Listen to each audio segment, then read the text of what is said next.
zaman sekarang gitu ya.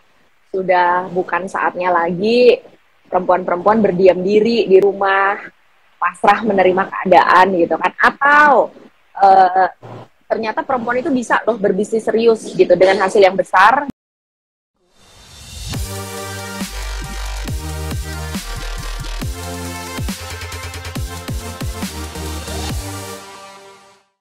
Selamat malam semuanya ya, follower setia di consulting. Hari ini seperti biasa ya teman-teman ya, follower setia di consulting. Seperti biasanya kami dari di consulting selalu rutin ya teman-teman ya, untuk mengadakan event live Instagram ya. Jadi praktis dari sejak pandemi rasanya, dari 2020 ya, pandemi COVID. Nah, di situ banyak teman-teman pengusaha yang terdampak ya, bisnisnya mereka yang terdampak COVID, dan kami dari consulting berusaha untuk memberikan membantu teman-teman untuk berupaya gitu ya, untuk terus survive. Dan salah satu upaya kami adalah dengan mengadakan Instagram Live ini. Jadi banyak teman-teman pengusaha bisa dapat ilmu ya dari event live Instagram kita, dan topik yang dibahas pun macam-macam teman-teman ya, mulai dari marketing ya, seputar HR ya, seputar finance, dan kiat sukses dalam membangun bisnis gitu ya. Dan termasuk malam ini ya teman-teman ya, jadi malam ini pun kita juga membahas topik seputar bisnis ya, dan yang kita undang narasumber kita pun juga yang kompeten di bidangnya gitu lah ya. Dan malam ini kita secara spesifik seorang wanita teman-teman ya, seorang wanita yang berbisnis ya, yang berkarir gitu kan, sebagai businesspreneur, womanpreneur gitulah ya. Malam ini judul live kita Breakthrough Woman in Business ya. Jadi malam ini Breakthrough Woman in Business ya teman-teman ya. Dan narasumber kita malam ini dari Ibu Apriliana Lim ya. Jadi beliau ini sebagai teacher dan juga mentor ya, di bidang finance dan insurance ya teman-teman ya. Selamat malam Ibu April. Selamat malam Pak Lukas. Ya, jadi seperti yang saya sampaikan di awal ya teman-teman ya, malam ini kita ngobrol dengan seorang pebisnis wanita teman-teman ya. Makanya judul event live kita malam ini adalah Breakthrough Woman in Business ya. Jadi kita akan kulik nih gimana sih perjalanan bisnisnya dari Bu April, dalam proses mengembangkannya seperti apa ya, sampai di titik ini gitu ya. Oke, gimana kabarnya Bu April? Baik, ini kita lagi siaran dari Bali ya. Mantap, dari Bali. Nah teman-teman yang work from Bali nih ya. Nah, work from anywhere actually. Work from anywhere. Oke, siap, mantap. Mungkin Bu April silakan perkenalan diri dulu ya, barangkali buat teman-teman yang pengen kenal lebih jauh soal Bu April. Silakan Bu. Oke, ya, selamat malam semua.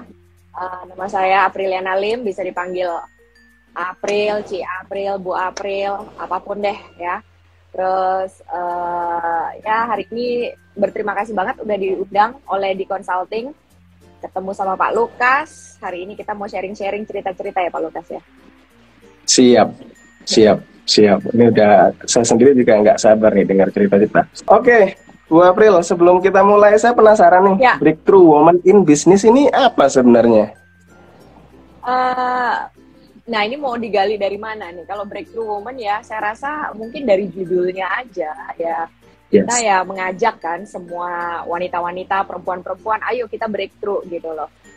Zaman sekarang gitu ya, sudah bukan saatnya lagi perempuan-perempuan berdiam diri di rumah, pasrah menerima keadaan gitu kan. Atau ternyata perempuan itu bisa loh berbisnis serius gitu dengan hasil yang besar, bukan cuma sekedar bisnis rumahan ya, home industry. Kalau orang melihat kan kayaknya wanita tuh identik dengan home industry, mungkin bikin kue, bikin atau jualan online atau apa. Ternyata kita bisa loh breakthrough, bisa lebih dari itu gitu.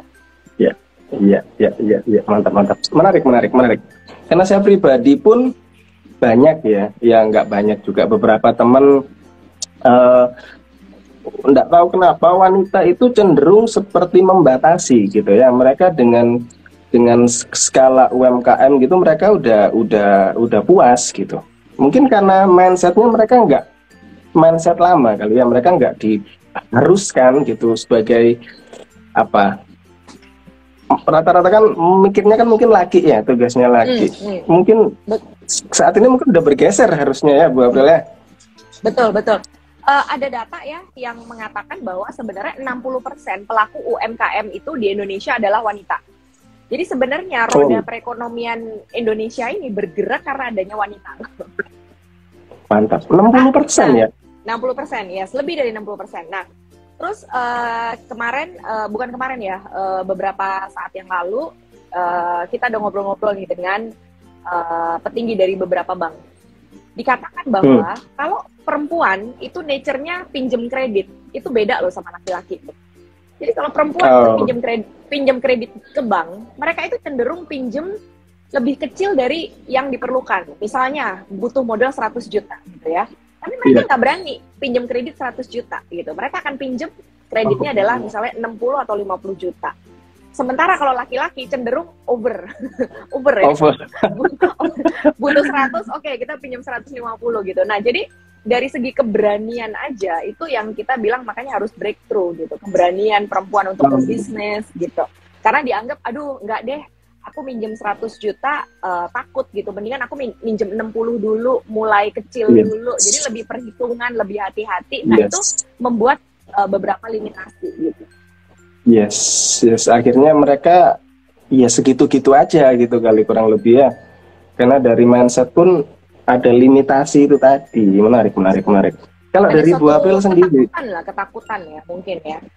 Ketakutan atau saya mungkin bilang suatu keraguan gitu. Karena kan perempuan ini kan secara nature banyak ya. Dia mesti ngurus rumah, ngurus anak.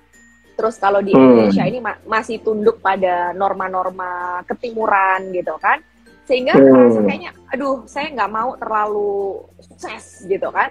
Kalaupun saya sukses, jangan sampai melebihi suami saya. Atau ya masih banyak itu pagu-pagu budaya ketimuran yang menjadi pembatas. Benar, menarik. Kalau dari Bu April sendiri, gimana memulai karir gitu ya sebagai businesswoman sampai di titik seperti sekarang? Saya sebenarnya memang dari kecil udah sudah bersyukur ya berkenalan dengan dunia kerja dari usia yang sangat awal. Jadi saya itu mulai kerja sebagai SPG pameran umur 17-18 tahun. Jadi udah melek duit. Masih usia sekolah itu ya? Usia sekolah, iya. Berlanjut ya, punya bisnis sendiri. Terus kemudian saya sekolah ke luar negeri, balik lagi juga bisnis sendiri juga, gitu kan. Ya akhirnya sampai sekarang gitu. Jadi udah terbiasa dunia saya ya dikelilingi oleh wanita-wanita bekerja gitu. Oke. Ada saran nggak ya untuk wanita-wanita yang mungkin nggak seberuntung Bu April? Karena banyak di luar sana wanita yaitu tadi yang masih terkungkung dengan limit-limit segala macam gitu. Dan gimana sih menumbuhkan insting mereka gitu dalam berbisnis? Insting berbisnis itu mungkin kalau mau ditumbuhkan mesti bergabung dengan komunitas yang tepat. Jadi ya kalau misalnya niatnya sudah harus mau berbisnis, ya nggak bisa lagi kan kalau cuman pagi, siang, sore, malam isinya bergabung di komunitas yang ibu-ibu sekolah yang memang kerjanya antar jemput anak gitu ya. Harus breakthrough, berani cari-cari, oh mana sih komunitas yang bisa membantu perempuan misalnya untuk membimbing UMKM atau membimbing atau kursus-kursus bisnis atau apa itu. Jadi harus breakthrough, harus keluar dari lingkungan itu gitu kan untuk bisa punya point of view yang beda. Oke, aku mau bisnis, berarti aku mesti bergabung, mesti berbicara, berteman, atau tukar pikiran dengan perempuan yang berbisnis juga, gitu. Oke, oke. Atau paling tidak mungkin pebisnis ya, mau laki-laki mau perempuan, tapi harus bergabung di komunitas yang memang mereka berbisnis gitu, baru bisa kebuka pikirannya. Oh iya ya, berarti saya bisa mulai dengan ini, mulai ini dulu, mulai itu dulu gitu. Jadi mulai kebuka. Tapi kalau tidak pernah bergabung dengan komunitas bisnis, ya selamanya akan selalu bertanya, aduh gimana ya, pengen, tapi gimana caranya, pengen, kan banyak tuh kalau perempuan kan kayak gitu. Iya, benar. Pengen berbisnis, pengen punya income tambahan, tapi sekedar pengen gitu, harus ada breakthrough-nya, mesti keluar, cari tahu, kalau perlu bertanya, ambil kursus, cari mentor yang bisa ngajarin bisnis. Ya, harus mulai keluar dari zona nyaman mungkin ya. Banyakan orang-orang, banyakan wanita mungkin tidak terlalu ngejar yang namanya, tidak semua sih, tapi tidak tahu, beberapa mungkin masih banyak ya wanita yang masih skeptis dengan hal-hal seperti itu. Seringkali yang jadi limitasi itu adalah masalah keluarga. Gimana sih membagi antara bisnis dan keluarga, Bu April? Ya, kalau membagi itu saya rasa selalu terjadi pergumulan ya. Perempuan tuh dimanapun di seluruh dunia itu nature-nya itu adalah nurturing family gitu, pasti. Jadi kalau namanya pergumulan batin ya antara bisnis dengan keluarga itu kan selalu ada gitu. Tapi bagaimana kita kalau saya sih sendiri pakai the power of delegasi. Okay. Jadi gimana kita tuh? menarik. Ya, kita bukan lagi menjadi ibu rumah tangga gitu, tapi kalau saya lebih seperti manajer rumah tangga gitu. Jadi saya mengatur overview gitu ya, tanpa harus melakukan sendiri gitu. Misalnya ya kita harus menyadari kalau kita sudah siap berbisnis kita ini bukan superwoman. Ada perempuan yang punya pendapat bahwa aku bisa sendiri ya, aku bisa berbisnis, aku bisa masak sendiri, nyiapin bekal sendiri, ngurusin anak, ngurusin suami, ngantar jemput semua sendiri. Tapi harus dilihat lagi, kalau tidak bisa menggunakan the power of delegation, at the end stres, ya kan? Stres, burnout ya. Habis itu efeknya apa? Efeknya di rumah jadi uring-uringan. Akhirnya yang komplain siapa? Yang komplain ya suami, anak-anak komplain gitu. Suami, anak-anak. Nah, mama ini semenjak berbisnis kok jadi marah-marah, jadi kayak singa gitu kan, senggol, bacok gitu kan. Nah, jadi nggak happy gitu kan. Nah, jadi the idea of wanita berbisnis itu banyak suami-suami yang menentang karena duitnya nggak seberapa, ribet lagi gitu kan, ngeribetin orang sekampung gitu. Iya. Jadi kalau mau berbisnis ya harus diatur, harus ditata. Misalnya sudah mulai punya pembantu rumah tangga, asisten, atau minimal panggil orang tua untuk bantu ngurus anak di saat kita sedang bekerja. Atau komunikasi yang baik dengan pasangan bahwa sekarang aku kerja loh. Jadi nanti tugas nganter jemput anak, misalnya saya pagi, kamu pagi, saya siangnya, saya sorenya gitu. Jadi harus diatur, kita nggak bisa jadi superwoman, dan itu semua wanita yang mau berbisnis harus menyadari itu. Oke. Jadi memang nggak bisa full sebagai sebagai ibu rumah tangga gitu. Jadi memang secara mindset harus sudah dipisahkan gitu ya. Ya. Manager. Ada juga yang bisa melakukan semuanya sendiri, tetapi saya jamin bisnisnya tidak akan besar. Oke.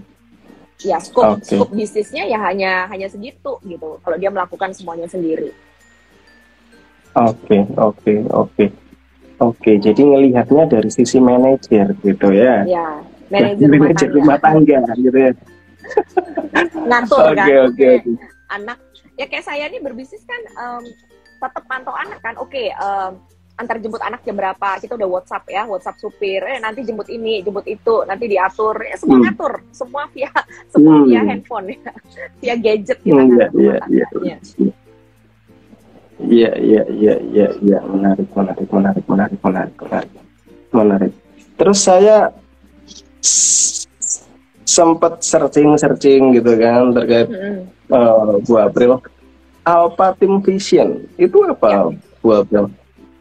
ya. Jadi kita tuh Alpha Team Vision itu kita punya yang namanya Alpha Academy. Nah, Alpha Academy itu adalah suatu komunitas bisnis di mana di situ kami memberikan pelatihan tentang bisnis, keuangan, dan juga tentang asuransi.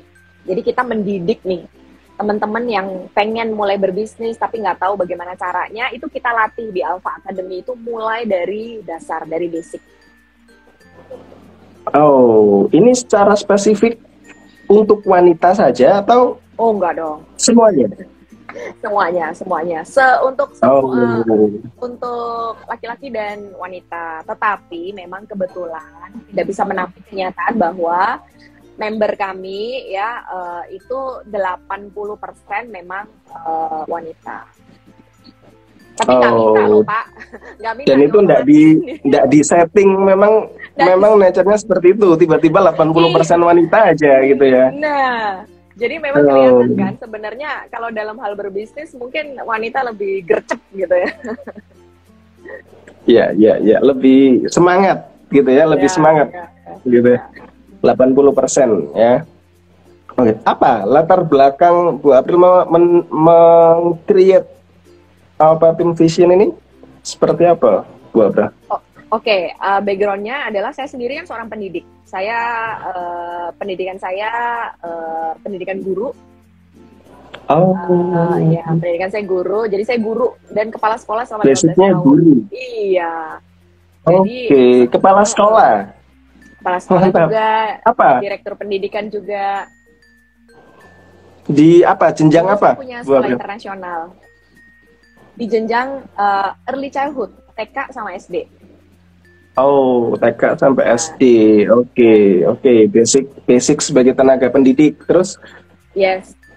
Kemudian saya ketika saya lulus dari Singapura untuk pendidikan guru ya, master saya dari Singapura, saya diminta oleh Kementerian Pendidikan untuk menjadi trainer buat guru-guru dan kepala sekolah gitu di bidang leadership-nya. Karena kepala sekolah tuh butuh leadership ya kan? Banyak keberhasilan sekolah tuh kan ditentukan oleh kepala sekolah. Tapi kepala sekolah ini kan nggak tahu bagaimana memimpin sekolah gitu. Taunya kan ngajar, karena kepala sekolah juga backgroundnya juga guru juga gitu. guru. Nah, jadi di situ. Nah, akhirnya karena latar belakang pendidik ya, ketika saya mendirikan Alpha Academy ya, inline-nya adalah kita mengedukasi ya. Jadi kalau kita mau belajar merubah, maksudnya mau belajar bisnis ya berawal dari edukasinya dulu. Edukasi tentang bisnis itu apa? Ya, apa yang dibutuhkan untuk berbisnis. Terus kalau sudah memulai berbisnis tuh bagaimana? Terus pemilihan SDM. Kalau kita berbisnis kan kita pasti mau hiring orang. Pemilihan SDM seperti apa? Maintaining SDM-nya seperti apa? Terus bagaimana kita mengembangkan bisnis kita lewat model franchise atau lewat model recruiting atau apa ya, itu semua diajarkan di Alpha Academy itu. Berawal dari apa? Berawal dari pengetahuan saya gitu. Aduh, saya pengen berbisnis tapi kayaknya di luar sana pelatihannya cukup mahal ya. Jadi ya udah kita bikin komunitas bisnis ini yang dimana semua orang boleh langsung daftar gitu. Ada syarat-syaratnya untuk masuk. Oke. Jadi karena basic tenaga pendidik gitu ya. Cuman yang menarik dari tenaga pendidik ya, basic guru, kemudian tadi kepala sekolah ya kalau nggak salah ya. Terus secara spesifik ke bisnis, itu apa Bu latar belakang? Kenapa nggak bikin akademi yang secara spesifik ngajar ya, benar-benar ngajar gitu, tapi kenapa kok bisnis gitu? Ya karena balik lagi ya, sebenarnya kalau saya sih pengennya adalah orang-orang yang berbisnis ini nantinya sudah menemukan financial freedom, nah dia bisa sumbangsih bikin sekolah gitu. Karena kalau itu saya rasa lebih menjangkau lebih banyak orang ya. Kalau kita lebih banyak orang. Iya, kepelatihan guru-gurunya aja, saya merasa itu banyak tantangan gitu, challenge-nya. Kayak saya dulu buat sekolah, challenge utamanya apa? Ya dana. Dan ya kan? Ngirim guru-guru pelatihan kalau mau bagus ke luar negeri itu butuh dana. Nah, jadi ya Iya, dari situ motif bisnis sama motif sosialnya bertabrakan nih. Ya iya, udah deh, iya. kita ambil jalan tengahnya aja Pak, kita berbisnis. Terus kalau udah ada lebihan, nah kita sumbangsi itu ke sekolah-sekolah gitu. Oke, menarik, menarik. Alpha Team Vision, gimana cara joinnya? Bu April. Ya, cara joinnya ya gampang. Nanti DM ke kita, kontak ke kita, masuk ke Instagramnya kita, atau masuk ke Instagram saya yang Apriliana Lim. Terus nanti kita chat, di situ ada serangkaian pertanyaan yang harus dijawab. Nah, apabila masuk filteran pertama, biasa kita ajak ketemu untuk interview. Kita tanyain apa sih yang mau dicari, tujuan berbisnis itu apa, mau sebesar apa bisnisnya, ya gali mimpi lah gitu ya. Tujuan berbisnis mau apa dulu? Karena kan ada orang yang berbisnis untuk sekedar mengisi kesibukan, atau memang niatnya ingin punya bisnis yang besar, sustainable. Nah, itu kita pilah-pilah lagi. Oke. Artinya kalau mau join dia harus sudah punya bisnis atau gimana? Atau belum punya bisnis pun bisa join? Semua yang belum punya bisnis bisa join, yang sudah punya bisnis dan kepengen memperbesar bisnisnya juga bisa join. Jadi ini benar-benar tujuannya adalah belajar berbisnis dari nol atau membesarkan bisnisnya. Semua boleh join. Oh, semua bisa join. Dan dari semua ini ya, semua bidang ya? Atau ada tertentu? Enggak, dari semua industri, Semua industri. Semua industri boleh inquiry ke kita. Oh, oke. Dan itu pelatihannya kita pelatihannya kita adakan itu free ya, free. Lalu kita ada modul untuk trainingnya 3 bulan. Nah, jadi seperti kursus gitu lah. Oke. Oke, itu apa? Personal atau by class gitu, Bu? By class. Kita ada kelas-kelasnya by Zoom. Apa kira-kira misal nih saya mau join di awal gitu ya. Kira-kira apa yang harus saya siapkan gitu? Sebagai saat pengen punya bisnis nih, apa kira-kira yang perlu kita siapkan, Bu April? Yang pertama tentu mesti siap mental. Siap mental dan siap waktu. Jadi harus komitmen ya, karena kan kelas ini diadakannya kan gratis. Tetapi bukan berarti boleh bolong-bolong gitu. Jadi modul 3 bulan itu setiap hari, Senin sampai Sabtu. Nah, terus ada waktunya gitu ya, jam 9.30 sampai jam 11 tuh setiap hari. 1,5 jam, jam 9.30 sampai jam 11. Iya, pagi. Oke. Nah, dari situ aja sebenarnya udah filteran loh. Karena orang kan bilang, oke, aku mau berbisnis gitu kan. Tapi giliran kita kasih pelatihan itu ya, 1 minggu masuk udah kibar bendera putih. Aduh, nggak sanggup waktunya ini itu. Nah, gimana coba, Pak Lukas? Bisnis sampai baru mau dikasih pelatihan dasar aja juga udah banyak yang mungkin karena for free kali ya. Jadi karena mereka for free nggak ada greget untuk ngelanjutin gitu. Banyak juga biasanya yang makanya itu. Ya banyak. Makanya kembali lagi gitu. Sebenarnya kalau kita mau bicara breakthrough in business gitu kan, ya harus breakthrough. Kalau memang mau niatnya bisnis ya kan mesti harusnya udah diatur dulu gitu. Oke, kita akan ada pelatihan ini, ikut. Terus nanti waktu ada pelatihan kan ada pendampingan. Kalau udah latihan terus kan teorinya udah dapet nih. Kan harus terjun ke lapangan. Bagaimana setupnya, bagaimana mulai berjualannya, terjun ke lapangannya itu kita dampingin. Oke. Sampai pendampingan ya. Sampai pendampingan. Jadi mentorship programnya ada. Tapi itu level kedua ya. Kalau udah kelas-kelasnya udah dilakukan, terus kita ada pendampingan nanti ke lapangan gitu. Menarik. Hal pertama tadi setelah mental apa, Bu? Yang harus saya jadi tertarik lebih dalam nih. Kira-kira kalau mau bikin bisnis ya, mental nih siap nih. Terus setelah itu apa lagi? Waktu. Oke.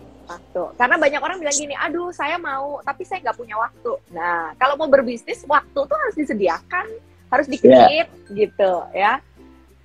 Itu sih. Oke. Setelah waktu? Setelah waktu ya komitmen pasti. Nah, kalau itu tadi ya,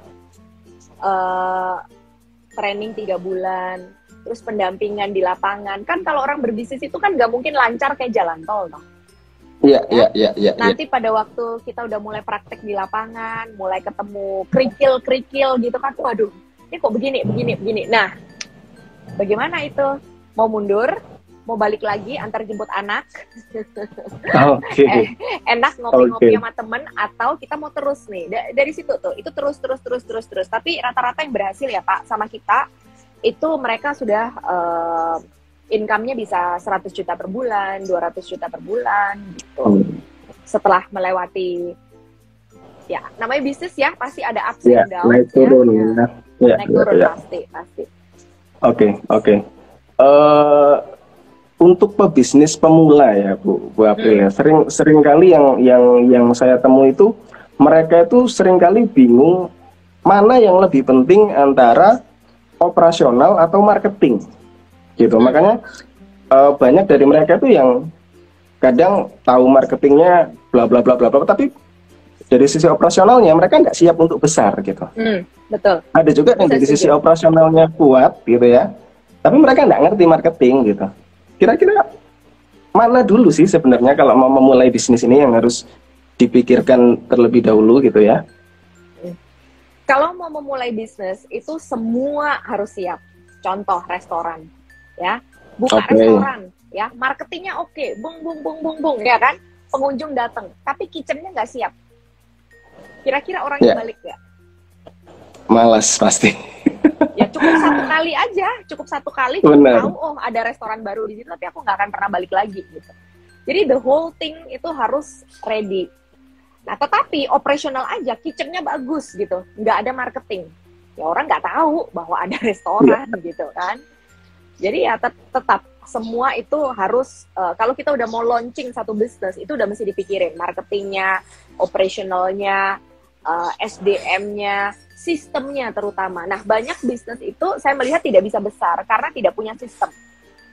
Ya, nah harusnya semua bisnis kalau mau besar itu punya standard operating procedure gitu ya, sistem yang udah SOP-nya itu jelas sehingga walaupun SDM-nya gonta-ganti orang, tapi udah tahu step-nya adalah oke, misalnya untuk restoran dari datang, pesan, penginputan, kitchen-nya apa, plus resep-resepnya di dapur udah beres. Jadi walaupun pelayannya gonta-ganti, manajernya gonta-ganti, SOP-nya step-nya tetap step 1, 2, 3, 4, 5, 6. Nah itu. Nah, creating system itu kan bagi konsultan itu satu bidang industri juga loh untuk creating system itu, implementasi sistem itu. Benar.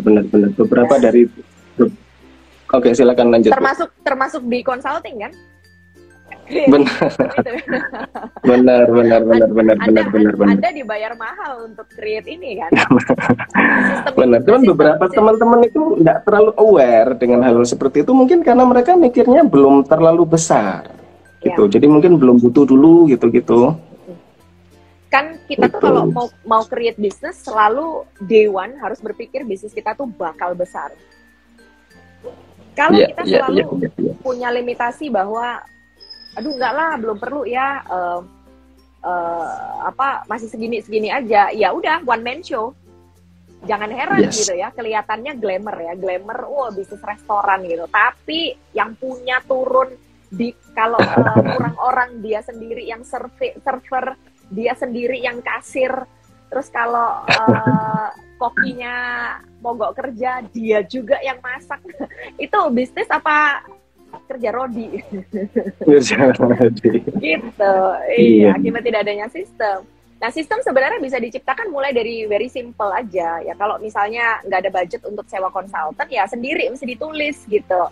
Oke, dari sini, dan itu mesti pelatihan, training. Orang-orangnya mesti dikumpulin tiap pagi. Oke ya, kebiasaannya apa? Dari mulai salam, dari mulai greeting, terus pembersihan, apa semua tuh harus di-create sendiri dalam bentuk yang simple lah misalnya gitu.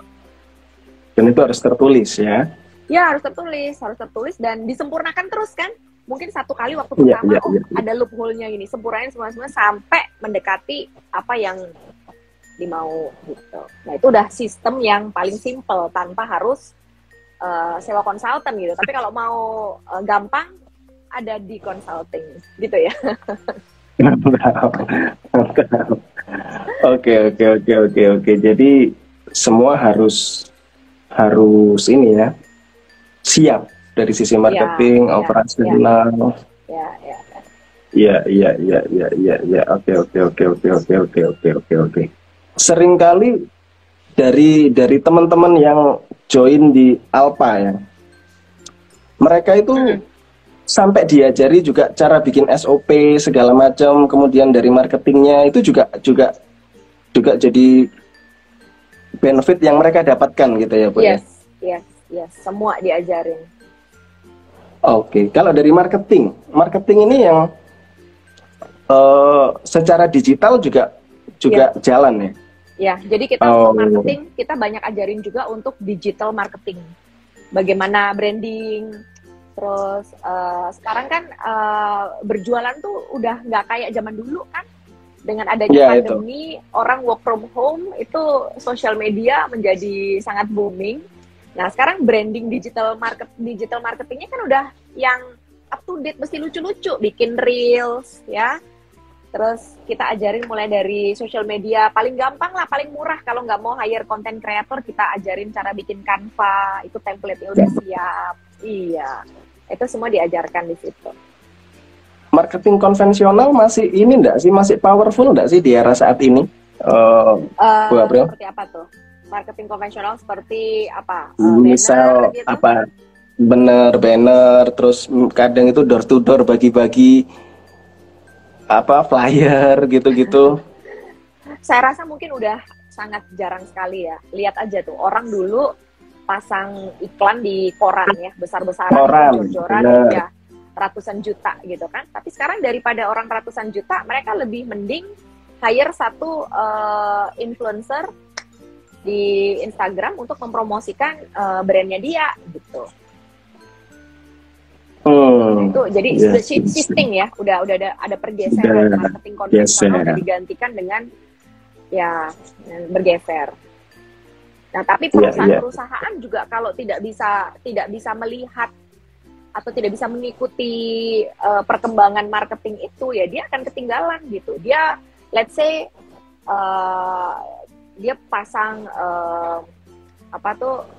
billboard ya besar-besar di jalan utama gitu kan, tapi nggak ngena gitu, message-nya nggak kena ya, terus story-nya apa nggak ada gitu kan, apa yang mau disampaikan. Makanya kalau lihat tuh billboard sekarang ya yang ada di jalan-jalan utama ya cuman perusahaan yang gede-gede yang memang punya budget miliaran setiap tahun harus dibuang untuk marketing. Ya nggak tahu kemana kan, udah sisa-sisa ya udah billboard gitu. Tapi untuk perusahaan yang menengah, kalau buang uang di billboard ya mendingan lebih ke iklan-iklan yang bisa engage dengan customer gitu. Iya, menarik. Oke, Bu April, tantangan terbesar dalam menjalankan bisnis Alpha ini apa kira-kira sampai saat ini yang dirasakan Bu April? Tantangan terbesar itu tadi ya mungkin ya, banyak orang yang mau pengen gitu, tapi ketika nyemplung dan menyadari bahwa wah ternyata tidak semudah membalikan telapak tangan ya. Ini kan kita bukan bisnis yang sulapan ya. Wah, ada hasil gitu kan. Nah, itu rata-rata orang mau sukses di bisnis tapi nggak mau bayar harganya. Bayar harganya apa ya? Iya, pasti kan bakalan sibuk, bakalan kerja lebih keras ya. Gimana, kita kan pemilik bisnis ya. Kalau namanya pemilik bisnis tuh di mana-mana ya kerja lebih keras, pulang lebih malam. Harga yang harus dibayar untuk dalam proses membangun bisnis itu banyak orang yang tidak bersedia bayar gitu. Tidak bersedia bayar harganya ya. Jadi alhasil ya hanya sekedar angan-angan pengen sukses, pengen punya bisnis yang besar, tapi nggak really all out, all in masuk di situ. Iya, iya, tantangan terbesarnya berarti lebih ke ini ya, ke hasratnya dari si pemilik bisnis ini gitu ya. Kalau saya suka bilang kayak petasan gitu. Ya kan? Nah, gimana tuh? Wah, kayak petasan ya. Pertama kali kesulut gitu kan. Wah, dor gitu. Tapi setelah itu mati. Ya. Lama-lama mati. Iya. Iya. Menarik. Bisnis di era pandemi, kalau kita bicara seberapa berdampak, Bu? Kalau dari apa yang ditangani oleh tim Alpha, mungkin gimana sih kondisi bisnis ketika pandemi kemarin, kemudian saat ini gitu, gimana kondisinya kira-kira, Bu? Buat apa wawasan buat teman-teman semua ya? Oke. To be honest ya, kita itu Alpha Team itu, Alpha Academy itu besar justru akibat dari pandemi. Karena kita benar-benar ketika pandemi itu kita langsung shift ya, yang tadinya kita bisnis ketemu orang, face to face gitu kan. Nah itu kita termasuk yang salah satu yang pertama untuk langsung oke, kita shift deh. Kita yang pertama kali langsung menggunakan Zoom online, terus marketingnya juga kita langsung robah menjadi digital marketing. Kelas-kelasnya juga kita yang tadinya ada pertemuan fisik ya, sekarang langsung kita ganti menjadi Zoom sehingga menjangkau orang nggak cuma di Jakarta gitu. Tadinya kita base camp-nya kan lebih banyak di Jakarta, tapi dengan adanya pandemi Zoom ini jadinya kita jadi punya jadi kita jadi punya klien-klien ya di seluruh Indonesia. Selama mereka punya WiFi, mereka mau masuk Zoom, join bareng kita ya itu. Jadi itu blessing. Jadi membuat kita tuh malah jadi growing di pandemi ini. Oke. Dan pasca sebelum pandemi artinya belum pakai Zoom ya, benar-benar terpusat di Jakarta gitu ya. Iya, benar-benar terpusat di Jakarta. Pertemuan juga kan kita karena ada pertemuannya gitu kan, kelas-kelasnya juga offline. Jadi ya offline. Masalah traffic, masalah apa kan itu menjadi salah satu masalah juga. Tapi karena adanya kecanggihan teknologi sekarang, masalah traffic, masalah jarak itu ya itu bisa dipecahkan dengan Zoom online ini gitu. Tapi itu pun aja ya masih banyak yang on off gitu. Kayak tadi saya bilang mau, tapi ternyata enggak all in gitu ya. Separuh-separuh. Iya. Untuk ini pesan nih buat teman-teman di luar sana mungkin yang saat ini lagi berjuang untuk survive gitu ya, karena ini pandemi harusnya sih udah selesai enggak sih ya? Kayaknya udah selesai, cuman isu-isunya kayak masalah perang Ukraina segala macam lah, isu-isu semua masih ada dan mereka masih berjuang gitu. Apa kira-kira pesan buat teman-teman yang lagi berjuang untuk survive, Bu April? Kalau untuk survive ya, saya rasa mungkin gini aja. Kita banyak pebisnis itu yang lebih menggunakan intuisi dan impulsif gitu. Padahal kalau kita bicara bisnis ya, itu harus by data, angka, hitung, kalkulasi. Nah itu banyak kekurangan. Pebisnis misalnya ya, dia buka bisnis restoran gitu kan, udah tahu kan minus, tapi ya karena aduh sayang kalau ditutup, sayang sayang nih kalau ditutup. Kan udah misalnya nih kontraknya masih ada 2 tahun lagi, terus ini juga bisnis baby business gitu. Karena apa? Karena saya mulai dari nol, ini jadi udah nggak rasional gitu, udah nggak ada hitung-hitungannya. Sementara secara cash flow udah nombok gitu. Jadi ya bagi teman-teman yang sedang survive, saya rasa lepaskan emosi itu. Bisnis itu tidak boleh di-running dengan emosi. Ya, kecintaan kita akan bisnis itu boleh, tapi jangan sampai membutakan hitungannya, kalkulasi. Kalkulasinya. Nah, mesti dihitung, oke, dengan cash flow yang sekarang bisa survive berapa bulan. Dan saya harus generate income berapa, saya harus generate customer berapa untuk break even gitu. Nah, faktor-faktor dihitung lagi, faktor yang mempengaruhi customer saya untuk datang apa segala itu mesti dianalisa gitu. Dan kalau memang mentok ya, kayak contohnya seperti sekolah saya kan udah saya tutup ya 2018. Itu sama tuh, kita udah mengalami masalah cash flow dari 6 tahun setelah sekolah itu buka gitu kan, cash flow udah bermasalah. Tapi again, emosi mengalahkan nih, emosi berbicara, aduh sayang lah, nggak mau, ini kan mimpi saya buka sekolah gitu ya kan, tutup-tutup sampai akhirnya kita harus nombok dari uang pribadi. Nah itu sebenarnya udah nggak sehat. Nah terus kemudian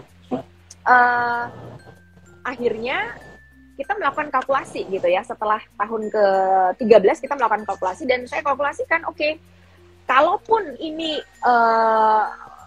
satu kelas terisi penuh semua, ya bisanya tuh kapasitasnya cuma segini. Karena kalau mau lebih dari ini saya mesti nambah gedung, which is berarti another new investment. Ya, kalau saya mau nambah ini berarti gitu. Jadi ada kapasitas maksimal yang saya nggak bisa lebih dari itu. Nah, dengan kapasitas maksimal gini, hitung baru ketahuan. Waduh, iya, kayaknya sih berat. Kecuali saya willing untuk top up lagi investment untuk buka gedung lagi yang lebih besar sehingga bisa menampung lebih banyak murid, bla bla bla gitu. Tapi itu pun kan ada tambah fixed cost apa segala gitu ya. Nah, disitulah saya baru tersadar bahwa oke, selama ini unsur emosi, saya harus detach ya, saya harus melepaskan diri dari unsur emosinya ini. Dan secara hitung-hitungan di atas kertas, susah untuk kaya dari bisnis itu.